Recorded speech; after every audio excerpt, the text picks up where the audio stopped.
कोई भी इंसान कितना दरिंदा हो सकता है, इसका अंदाज़ा आप देश में बीते दिनों हुई घटनाओं से लगा सकते हैं।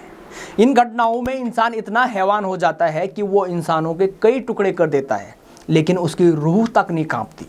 आज हम आपको ऐसी ही एक सच्ची घटना सुनाने जा रहे हैं जो इंसानियत को शर्मसार कर देती है। कहानी एक ऐसे हैवान की जो अपनी 2 पत्नियों की हत्या कर देता है, तीसरी के साथ अमानवीय यातनाएं की हदें पार कर देता है, नवजात बेटे को चंद रुपयों के लिए बेच देता है और फिर मासूम बेटी की निर्मम हत्या करता है। कहानी उस हैवान की जिसका नाम तो संतोष है, लेकिन उसे दूसरों को तड़पाने में ही संतोष मिलता है। यह किसी फिल्म की कहानी नहीं बल्कि साइको किलर संतोष की कड़वी सच्चाई है। पुलिस जांच में उसकी दरिंदगी की कहानियां जैसे जैसे सामने आ रही हैं तो सुनकर लोगों की रूह कांप रही है, उसके अपने ही दहशत में है। आज इसी साइको किलर की कहानी हम आपको बताएंगे, आप वीडियो में अंत तक बने रहिए। नमस्कार, आप देख रहे हैं न्यूज स्टूडियो उत्तराखंड। मैं आपके साथ शोभन सत्य सिंह नेगी। उधम सिंह नगर के किच्छा कोतवाली क्षेत्र के प्रतापपुर कॉलोनी निवासी संतोष ने अपनी दूसरी पत्नी केदल की हत्या कर शव नाले में गाड़ दिया था। इसके बाद साली के साथ रहने लगा। पहली पत्नी के पुत्र की शिकायत पर पुलिस ने संतोष को गिरफ्तार कर गुरुवार देर रात शव बरामद कर लिया है। संतोष इलेक्ट्रिशियन का काम करता था। संतोष ने केदल को पहले प्रताड़ित किया था, फिर उसके गुप्तांग में रॉड से वार किया था और उसकी हत्या करने के बाद शव को नाले में गाड़ दिया और हत्या के बाद किसी के साथ भागने की अफवाह फैलाई।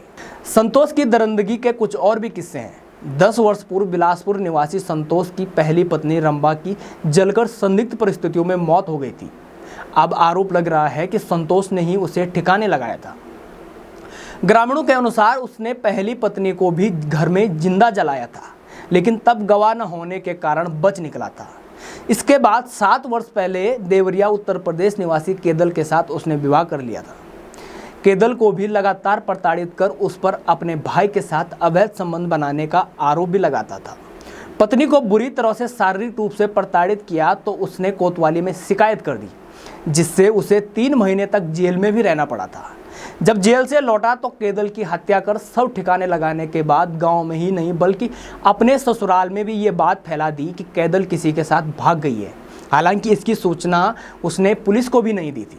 जांच में पता चला कि केदल को पहली बेटी के जन्म के बाद जब दूसरा बेटा हुआ तो उसने उसे 10,000 में लालपुर की नर्स के माध्यम से बेच दिया था।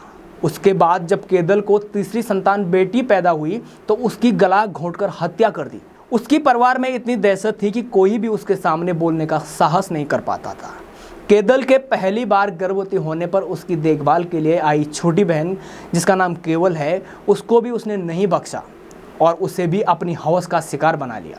इसकी भनक लगने पर केदल के माता पिता ने अपनी छोटी बेटी को लेकर अपने साथ चले गए। केदल की भी हत्या करने के बाद वो अपनी ससुराल देवरिया गया और केदल की छोटी नाबालिग बहन को बच्चों की देखभाल के लिए भेजने की जिद करने लगा। मजबूर होकर ससुराल वालों ने उसे संतोष के साथ भेज दिया, लेकिन संतोष यही नहीं रुकता। वो अपनी 2 पत्नियों की निर्मम हत्या के बाद नाबालिग साली को शारीरिक यातनाएं देना शुरू कर देता है और पलाश से उसके हाथ के नाखून तक खींच लेता। संतोष की पहली पत्नी के बेटे उदय के बयान पर पुलिस ने जघन्य हत्याकांड में संतोष को हिरासत में लेकर पूछताछ शुरू की तो उसने हत्या की सारी बातें स्वीकार की। एक छोटी सी हमें घटना का थोड़ा सा इल्म लगा था या टिप मिला था, उसमें हमने प्रोफेशनल पुलिसिंग करते हुए एक बहुत बड़ी मतलब खुलासा हुआ है, जिसमें एक सीरियल किलर जो है सीरियल किलर जो बोलते हैं ना, लगातार अपराध करके सीरियल किलिंग का आदी हो जाता है, सीरियल मर्डरर, हाँ सीरियल रेपिस्ट का हमने खुलासा किया है। और ये इसको जो है मर्डर करना और रेप करना एक आदत बन गया था। ये लड़कियों को लाता था और उसको उनसे शादी रचा लिया। पहली बीवी को भी ये जानकारी में आया है कि वो संदिग्ध रूप में मर गई है, वो आग के हवाले में झुलस गई है। सेकंड बीवी को लाया इसने शादी करके, उनसे 2 बच्चे हुए। उनको बहुत ज्यादा उत्पीड़न करता था और एक दिन उसको ले जाके मार दिया।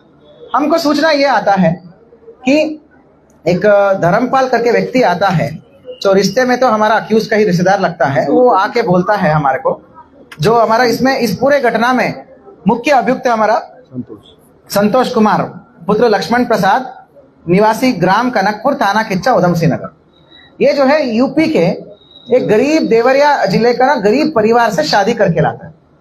तो इसका दूसरी शादी है, दूसरी शादी से 2 बच्चे थे।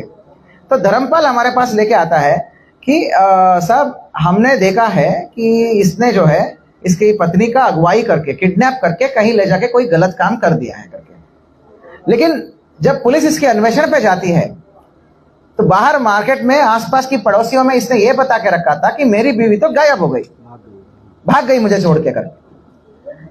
लेकिन हमने गहन पूछताछ जब करते रहे, ये हमारा हमेशा ये ठिकाने बदलता रहा, और दौरान ठिकाने बदलते वक्त इसने क्या करा, ये जो वादी है हमारा उसको धमकाता रहा, उसको एक्सटॉर्शन की मतलब धमकियां देते रहा, ब्लैकमेल और एक्सटॉर्शन करता रहा कि तुमने अगर पुलिस में रिपोर्ट किया तो तुमको जान से मार देंगे।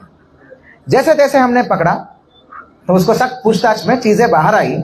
उसने 2 महीने पहले ही इसका जो सेकंड पत्नी है जिसका नाम है कैंडल, इसका नाम कैंडल आता है, कैंडल है जो देवरिया जिले का एक गरीब परिवार से बिलोंग करती है।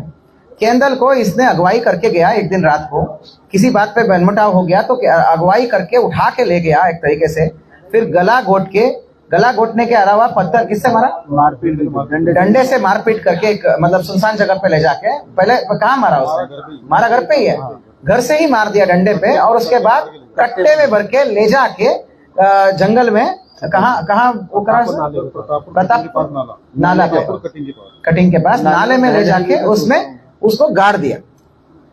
अब यहां तक खत्म होती नहीं है कहानी। इस दौरान इसने सबको क्या बोला, मेरी बीवी तो मुझे छोड़ के भाग गई।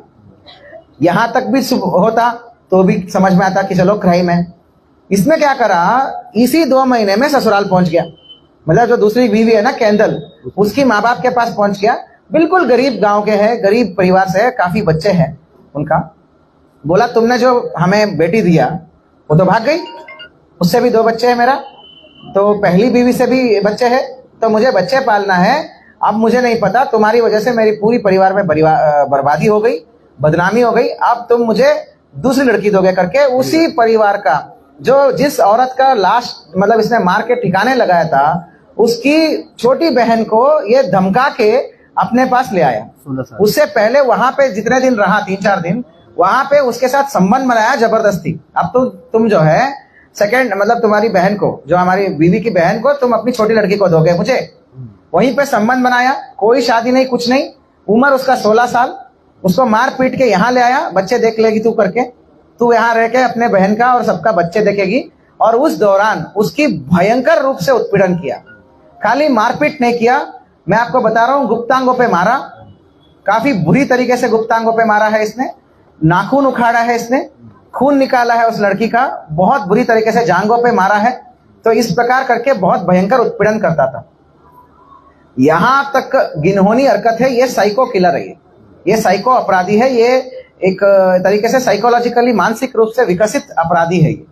तो उसके अलावा भी इसने क्या करा, जो कैंडल से जो 2 बच्चे हुए थे उसमें से एक को बेच दिया है इसने, ये भी अब मतलब तफ्तीश में आया है। तो कुल मिला के इसने केवल अपराध नहीं करा, मर्डर नहीं करा, मर्डर तो करा ही करा, मर्डर तो छोटा दिखता है इसके सामने।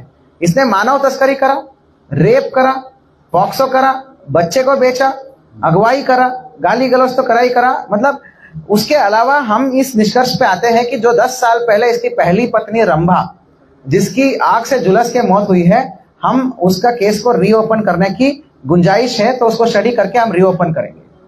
क्योंकि इसका कहना है कि वो आग में झुलस गई, तो काफी इनपुट्स आ रहे हैं कि वो भी एक एक्सीडेंट नहीं था करके। तो उसका अगर क्या लीगल इनपुट से हम देखेंगे क्या हुआ है, उसके लिए हम एक तरीके से एक टीम बना के पहले तो अन्वेषण करेंगे, मतलब अध्ययन करेंगे क्या स्टेटस है। फिर अगर चाहिए कोर्ट से अनुमति लेना, या कोर्ट में केस ही नहीं हुआ तो फ्रेश केस रजिस्टर करना हो, जैसे भी हो हम करेंगे, उसकी भी जड़ तक जाएंगे। ये कोई संजोग नहीं है कि पहली बीवी जो है आग से झुलस जाती है, दूसरी बीवी कट्टे में मिलती है, और तीसरी बीवी का उत्पीड़न कर रहा है जो बीवी भी नहीं है, इसको ऐसे मार देता है। इसको भी अगर हम पुलिस सजग नहीं होती, किच्चा पुलिस की टीम सजग नहीं होता और इस छोटा सा तिनके जैसा लीड को पकड़ के काम नहीं करते, हमारे लिए तो एक सिंपल मिसिंग का केस था। ये तो इसने बोला ना कि भाई इसने कुछ कर दिया होगा करके, लेकिन पति तो मैसेज करा था मेरी बीवी तो मिसिंग है, और पुलिस में नहीं रिपोर्ट करा उसने, लेकिन हमें बोला पहले कि भाग गई करके, खुद भी भाग गया, क्योंकि उसको पता चल गया कि पुलिस पूछताछ करेगी, खुद भी गायब हो गया। तो ये देखो, ये केवल एक मिसिंग केस हो सकता था, नाम के वास्ते एक मिसिंग केस हो सकता था, परंतु पुलिस की एक बहुत ही संवेदनशीलता और अच्छे संयमता से क्या आपने काम किया। मैं प्रोफेशनल पुलिसिंग जिसको डीजीपी साहब तारीफ करते हैं कि करना चाहिए, तो वाकई में तारीफ काबिल है। आपने प्रोफेशनल पुलिसिंग करा, जड़ तक गए, उससे पूछताछ करी, सारी हिस्ट्री निकाली, संवेदनशीलता के साथ आपने पीड़िता से साथ बयान लिया, तो ये सारी चीजें हुआ है। बहुत बेहतरीन आपने काम किया। कहीं और परिवार को भी ऐसा हवस की राक्षस है इससे बचाया आपने।